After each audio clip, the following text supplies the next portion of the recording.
ఇవే గొడుగులు, బోల్డ్ అని గొడుగులు ఆ చివరి వరకు ఉంటాయి. ఆ చివరి నుంచి మొదలేసి ఈ చివరి వరకు ఉంటాయి. మొత్తం గుహ అన్నమాట.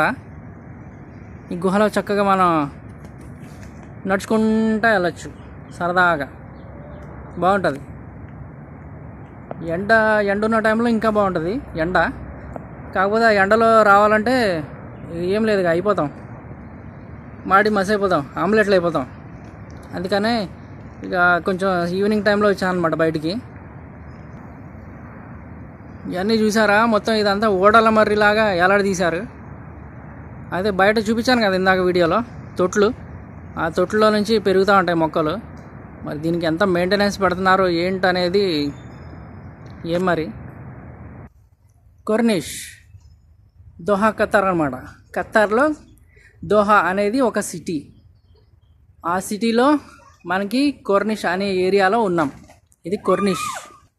అవి సరదాగా వీళ్ళు ఆడుకుంటూ ఉంటారు పోరగాళ్ళు. వాళ్ళ మమ్మీ వాళ్ళు కూడా ఉన్నారులే, బయట ఉన్నారు వాళ్ళు. ఇదేమో బయటకు వచ్చాను, చీకటి అయిపోతుందని, మీకేం కనబడదని వచ్చేసా బయటికి. మొత్తం గుహలా ఉంటుంది. ఇదంతా పార్క్. ఆ లోపల ఏదో పెట్టారు మరి, ఏదో కట్టి. ఇక అక్కడ కూర్చుంటారు సాయంత్రం చల్లగా ప్రశాంతంగా కూర్చొని వెళ్తారు.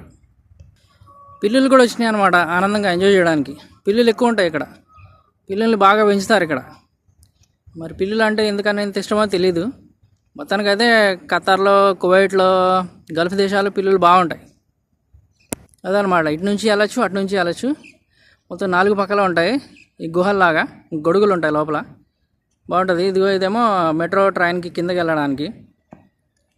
ఇక కిందకి వెళ్ళేసి అక్కడ నుంచి ఇక మనకు సంబంధించిన ఊరు వెళ్ళిపోవచ్చు. ఎటు అంటే అటు. ఇది పైన, ఇదేమో లోపల అండర్ గ్రౌండ్, భూమిలోకి వెళ్ళిపోయి భూమిలో నుంచి ఇక ట్రైన్లు తిరుగుతూ ఉంటాయి. అక్కడ నుంచి పోవడే. లైట్లు వస్తూ ఉంటే మంచిగా కనబడతూ ఉంటాయి డిజైన్లు. లైటింగే కదా, ఇక అట్లుంటుంది లైటింగ్. అట్లుంటే ఇక బిల్డింగ్ అట్లుంటుంది. ఇది మొత్తం పార్కే. ఇది ఎన్ని ఎకరాలు ఉంటుందో మరి, ఎంత ఉంటుందో తెలియదు కానీ మొత్తం పార్కే. ఇదంతా ఒక నగరంలా ఉంటుంది పార్క్. చెప్పాను కదా, అక్కడ నుంచి కిందకి వెళ్తారు. అక్కడ వెహికల్స్ తిరుగుతున్నాయి చూడు, అక్కడ నుంచి వచ్చాం మనం. అవతల పక్క కూడా వెళ్ళాం, అవి కూడా పెట్టాను వీడియోస్.